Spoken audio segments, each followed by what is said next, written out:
ಸೌಜನ್ಯಳ ಮೇಲೆ ಅತ್ಯಾಚಾರ ಮತ್ತು ಹತ್ಯೆಗೆ ಸಂಬಂಧಪಟ್ಟಂತೆ ಸಿಬಿಐ ತನಿಖೆಯನ್ನು ನಡೆಸಿತ್ತು.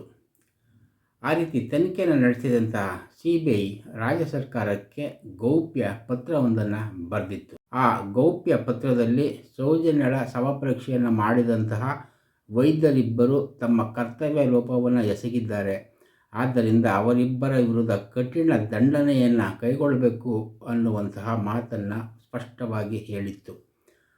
ಆ ರೀತಿ ಪತ್ರ ಬರೆದಿದ್ದರ ಕಡತವನ್ನು ಸಂಪೂರ್ಣವಾಗಿ ಕೊಡುವಂತೆ ದಿ ಫೈಲ್ ಅನ್ನುವ ಸುದ್ದಿ ಸಂಸ್ಥೆಯ ಜಿ ಮಹಾಂತೇಶ್ ಅವರು RTI ಹಕ್ಕಿನಡಿ ಅರ್ಜಿಯನ್ನು ಸರ್ಕಾರಕ್ಕೆ ಸಲ್ಲಿಕೆಯನ್ನು ಮಾಡಿದರು. ಆದರೆ ರಾಜ್ಯ ಸರ್ಕಾರ ಆ ರೀತಿ RTI ಮೂಲಕ ಕೇಳಿರುವುದಕ್ಕೆ ಉತ್ತರವಾಗಿ ಸಿಬಿಐ ಮಾಡಿದಂತಹ ಶಿಫಾರಸನ್ನು, ಅಂದರೆ ಗೌಪ್ಯದ ಶಿಫಾರಸನ್ನು ಸಾರ್ವಜನಿಕವಾಗಿ RTI ಮೂಲಕ ಕೊಡಬಹುದಾ ಅನ್ನುವಂತಹ ಸಮಜಾಯಿಷಿಯನ್ನು ಕೇಳಿ ಸಿಬಿಐಗೆ 2 ಸಲ ಪತ್ರವನ್ನು ಬರೆದಿತ್ತು. ಆದರೆ ಯಾವುದೇ ರೀತಿಯ ಮಾರುತ್ತರ ಸಿಬಿಐನಿಂದ ಬಂದಿಲ್ಲ. ಆದರೆ ದಿ ಫೈಲ್ ಸುದ್ದಿ ಸಂಸ್ಥೆಯ ಮಹಾಂತೇಶ್ ಅವರು RTI ಅಡಿಯಲ್ಲಿ ಆ ಸಂಪೂರ್ಣ ಕಡತವನ್ನು ತೆಗೆದುಕೊಂಡಿದ್ದಾರೆ. ತಮ್ಮ ಸಂಸ್ಥೆಯ ಮೂಲಕ ಆ ಸುದ್ದಿಯನ್ನು ಪ್ರಕಟವನ್ನು ಮಾಡಿದ್ದಾರೆ, ದಾಖಲೆ ಸಮೇತ. ಸಿಬಿಐ ಮಾಡಿದಂತಹ ರಹಸ್ಯ ಶಿಫಾರಸಿನಲ್ಲಿ ಗುರುತಿಸಿರುವಂತಹ ಆ ಪೋಸ್ಟ್ಮಾರ್ಟಮ್ ಮಾಡಿದ ವೈದ್ಯರುಗಳಿಬ್ಬರ ಕರ್ತವ್ಯ ಲೋಪ ಎಷ್ಟರ ಮಟ್ಟಿಗೆ ಇತ್ತು ಅನ್ನುವಂತಹ ಅಂಶಗಳನ್ನು ಕೂಡ ಸಿಬಿಐ ಪಟ್ಟಿ ಮಾಡಿದ್ದು ಅದು ಈಗಲೂ ಕೂಡ ಬೆಚ್ಚಿ ಬೀಳಿಸುವಂತಾಗಿದೆ. ಅಲ್ಲದೇ ಆ ಪ್ರಕರಣಕ್ಕೆ ಹೊಸದೊಂದು ತಿರುವನ್ನು ಕೊಟ್ಬಿಡ್ತದೇನೋ ಅಂತ ಅನಿಸಿದರೂ ಕೂಡ ಆಶ್ಚರ್ಯವನ್ನು ಪಡುವಂಥದ್ದೇ ಇಲ್ಲ.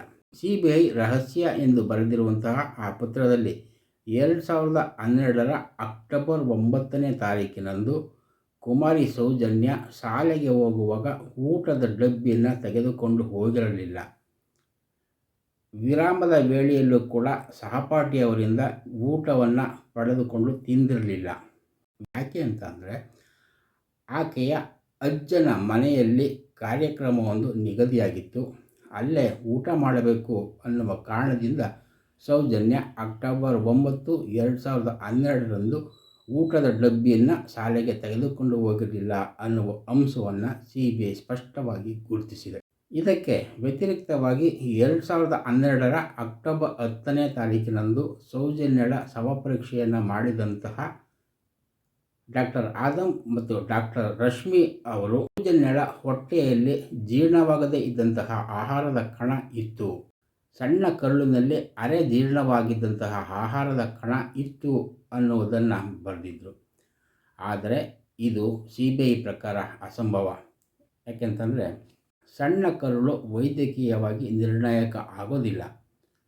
ಯಾತಕ್ಕೆ ಅಂತಂದರೆ ಸಣ್ಣ ಕರುಳಿನಲ್ಲಿ ಹೀರುವಿಕೆಯ ನಂತರ ಆಹಾರದ ಕಣವನ್ನು ಗುರುತಿಸುವುದಕ್ಕೆ ಅಸಾಧ್ಯ ಆಗ್ತದೆ ಮತ್ತು ಪಿತ್ತರಸದ ಮಿಶ್ರಣದಿಂದ ಅರೆಲೋಳೆ ರಸದ ವಸ್ತುವಾಗಿ ಪರಿವರ್ತನೆ ಆಗಿಬಿಡುತ್ತದೆ. ಹೀಗಾಗಿ ವೈದ್ಯಕೀಯವಾಗಿಯೂ ಕೂಡ ಸಣ್ಣ ಕರುಳಿನಲ್ಲಿ ಕಂಡುಬಂದಂತಹ ಯಾವುದೇ ಆಹಾರ ಕಣಗಳನ್ನು ಕೂಡ ವೈದ್ಯಕೀಯವಾಗಿ ಒಪ್ಪೋದಕ್ಕೆ ಅಸಾಧ್ಯ ಅನ್ನುವ ಮಾತನ್ನು ಸಿಬಿಐ ಸ್ಪಷ್ಟವಾಗಿ ಹೇಳಿದೆ. ಹೀಗೆ ಸೌಜನ್ಯ ಆ ದಿನ ಏನೂ ಕೂಡ ತಿಂದಿರಲಿಲ್ಲ, ಮನೆಯಿಂದ ಏನೂ ತೆಗೆದುಕೊಂಡು ಹೋಗಿರಲಿಲ್ಲ ಅಂತ ಗುರುತಿಸಿದ್ದರೆ ಪೋಸ್ಟ್ಮಾರ್ಟಮ್ ಮಾಡಿದಂತಹ ವೈದ್ಯರುಗಳು ಆಕೆಯ ಹೊಟ್ಟೆಯಲ್ಲಿ ಜೀರ್ಣವಾಗದ ಆಹಾರ ಕಣಗಳು ಇತ್ತು, ಸಣ್ಣ ಕರುಳಿನಲ್ಲೂ ಕೂಡ ಅಂತಹ ಕಣಗಳು ಇದ್ದವು ಅಂತ ಹೇಳಿರುವುದು ಸರಿಯಿಲ್ಲ, ಇದು ಅವರ ಕರ್ತವ್ಯ ಲೋಪ ಆಗಿದೆ ಅನ್ನುವ ಅಂಶವನ್ನು ಸಿಬಿಐ ಗುರುತಿಸಿ ರಾಜ್ಯ ಸರ್ಕಾರಕ್ಕೆ ಬರೆದಿರುವ ರಹಸ್ಯ ಪತ್ರದಲ್ಲಿ ತಿಳಿಸಿದೆ. ಕಳೆದ 2 ವರ್ಷಗಳ ಹಿಂದೆಯೇ ಒಡನಾಡಿ ಸಂಸ್ಥೆಯವರು ಕೂಡ ಸೌಜನ್ಯ ಹೊಟ್ಟೆಯಲ್ಲಿ ಆಹಾರ ಹೇಗೆ ಬಂತು, ಆ ಆಹಾರವನ್ನು ಯಾರು ತಂದುಕೊಟ್ರು ಅನ್ನುವಂತಹ ಪ್ರಶ್ನೆಯನ್ನು ಕೂಡ ಮಾಡಿದ್ದನ್ನು ಈ ಸಂದರ್ಭದಲ್ಲಿ ನಾವು ನೆನಪಿಸಿಕೊಳ್ಳಬಹುದಾಗಿದೆ. ಶವಪರೀಕ್ಷೆಯನ್ನು ಮಾಡಿದಂತಹ ವೈದ್ಯರುಗಳು ವ್ಯಾಜನಲ್ ಸ್ವಾಬನ್ನು ಸಂಗ್ರಹ ಮಾಡುವುದರಲ್ಲಿ ವಿಫಲ ಆಗಿದ್ದಾರೆ. ಅದರಿಂದಾಗಿಯೇ ಬೆಂಗಳೂರಿನಲ್ಲಿ ಇರುವಂತಹ DNAಗೆ ಆ ಸ್ವಾಬನ್ನು ಕಳುಹಿಸೋದಕ್ಕೆ ಆಗಿಲ್ಲ ಅನ್ನುವಂತಹ ಅಂಶವನ್ನು ಕೂಡ ತನ್ನ ಪತ್ರದಲ್ಲಿ ಸಿಬಿಐ ತಿಳಿಸಿದೆ. ಒಳಾಂಗಗಳ ಸಂಗ್ರಹ ಮತ್ತು ಸಂರಕ್ಷಣೆಯಲ್ಲಿ ವೈದ್ಯರಿಬ್ಬರುಗಳು ಕೂಡ ವಿಫಲ ಆಗಿದ್ದಾರೆ ಅನ್ನುವಂತಹ ಅಂಶವನ್ನು ಸಿಬಿಐ ಸ್ಪಷ್ಟವಾಗಿ ಉಲ್ಲೇಖವನ್ನು ಮಾಡ್ತಾ ಹೋಗಿದೆ. ಈ ರಹಸ್ಯ ಪತ್ರವನ್ನು CBI 2016 ಮಾರ್ಚ್ 7ನೇ ತಾರೀಕಿನಂದು ರಾಜ್ಯ ಸರ್ಕಾರದ ಗೃಹ ಇಲಾಖೆಗೆ ಬರೆದಿದೆ. ವೈದ್ಯರುಗಳು ಒಳಾಂಗ ಸಂಗ್ರಹ ಮತ್ತು ಅದನ್ನು ಸಂರಕ್ಷಣೆ ಮಾಡುವುದರಲ್ಲಿ ವಿಫಲ ಆಗಿರುವ ರೀತಿಯಲ್ಲೇ ಅವತ್ತು ಪೋಸ್ಟ್ ಮಾರ್ಟಮನ್ನು ಮಾಡುವಾಗ ವಿಡಿಯೋ ಚಿತ್ರೀಕರಣವನ್ನು ಕೂಡ ಮಾಡಿಲ್ಲ ಅನ್ನೋದನ್ನು ಸ್ಪಷ್ಟವಾಗಿ ಗುರುತಿಸಿದೆ. ಅದೇ ರೀತಿಯಲ್ಲಿ ಸಂಸ್ಥೆಯ ಬಲ ಮಣ್ಣಿಕಟ್ಟಿನ ಮೇಲೆ ವೃತ್ತಾಕಾರದ ಒತ್ತಡದ ಸವೆತದ ಗುರುತು ಇತ್ತು. ಅದನ್ನು ಕೂಡ ವೈದ್ಯರುಗಳು ದಾಖಲಿಸಿಲ್ಲ. ಫೋಟೋವನ್ನು ನೋಡಿದ್ರೆ ಬರೀ ಕಣ್ಣಿಗೆ ಈ ಗುರುತುಗಳು ಕಾಣ್ತಾ ಇದೆ. ಆದರೆ ವೈದ್ಯರುಗಳು ಅದನ್ನು ತಮ್ಮ ಪೋಸ್ಟ್ ಮಾರ್ಟಮ್ ವರದಿಯಲ್ಲಿ ದಾಖಲಿಸಿಲ್ಲ ಅನ್ನುವ ಅಂಶವನ್ನು ಕೂಡ CBI ಹೇಳಿದೆ. ಕತ್ತು ಹಿಚಕಿದ ಗುರುತು ಇರುವಂತಹ ಚರ್ಮವನ್ನು ಸಂರಕ್ಷಿಸಲು ಮತ್ತು ಸಂತ್ರಸ್ತೆಯ ಕುತ್ತಿಗೆಯ ಅಂಗಾಂಶಗಳೊಡನೆ ಹಿಸ್ಟೋಪೆಥಾಲಜಿಕಲ್ ಪರೀಕ್ಷಣೆಗೂ ಕೂಡ ಕಳುಹಿಸಿಲ್ಲ ಅನ್ನುವ ಅಂಶವನ್ನು CBI ಗುರುತಿಸಿದೆ. ಇಂತಹ ವೃತ್ತಿಪರ ಲೋಪಗಳನ್ನು ಗುರುತಿಸಿರುವಂತಹ CBI ಆ ಇಬ್ಬರು ವೈದ್ಯರುಗಳ ವಿರುದ್ಧ ಕಠಿಣ ಕ್ರಮವನ್ನು ತೆಗೆದುಕೊಳ್ಳಬೇಕು ಅನ್ನುವಂತಹ ಶಿಫಾರಸನ್ನು ಆ ರಹಸ್ಯ ಪತ್ರದಲ್ಲಿ ಮಾಡಿದೆ. ಸಂತೋಷ್ ರಾವ್ ವಿರುದ್ಧ ಕಲಮು 376 ಮತ್ತು 302 ಅಡಿಯಲ್ಲಿ ಪ್ರಕರಣವನ್ನು ದಾಖಲಿಸಬೇಕು ಅನ್ನುವ ಅಂಶವನ್ನೂ ಹೇಳಿರುವಂತಹ CBI ಪೋಸ್ಟ್ ಮಾರ್ಟಮ್ನಲ್ಲಿ ಕರ್ತವ್ಯ ಲೋಪವನ್ನು ಮಾಡಿರುವಂತಹ ವೈದ್ಯರುಗಳ ವಿರುದ್ಧವೂ ಕೂಡ ದಂಡನೆಯ ಪ್ರಕ್ರಿಯೆಯನ್ನು ಆರಂಭಿಸಬೇಕು. ಯಾವ ರೀತಿಯ ಕ್ರಮವನ್ನು ತೆಗೆದುಕೊಳ್ಳಲಾಗಿದೆ ಅದನ್ನು ನನಗೆ ತಿಳಿಸಬೇಕು ಅನ್ನುವುದನ್ನು ಕೂಡ ಸರ್ಕಾರಕ್ಕೆ ಬರೆದ ಪತ್ರದಲ್ಲಿ ಸ್ಪಷ್ಟವಾಗಿ CBI ಹೇಳಿದೆ.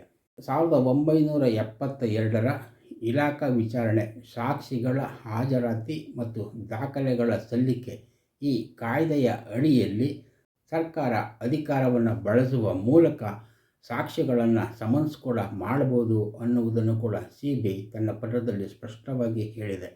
ಅದೇ ರೀತಿಯಲ್ಲಿ CBI ಈ ಪತ್ರವನ್ನು ಗೌಪ್ಯ ಅಂತಲೇ ಪರಿಗಣಿಸಬೇಕು. ಯಾರಾದರೂ RTIನಲ್ಲಿ ಇದರ ಬಗ್ಗೆ ಕೇಳಿದರೆ ಆ ವಿಷಯವನ್ನು ನಮಗೆ ತಿಳಿಸಬೇಕು ಅನ್ನುವ ಮಾತನ್ನು ಕೂಡ CBI ಸ್ಪಷ್ಟವಾಗಿ ಹೇಳಿದೆ.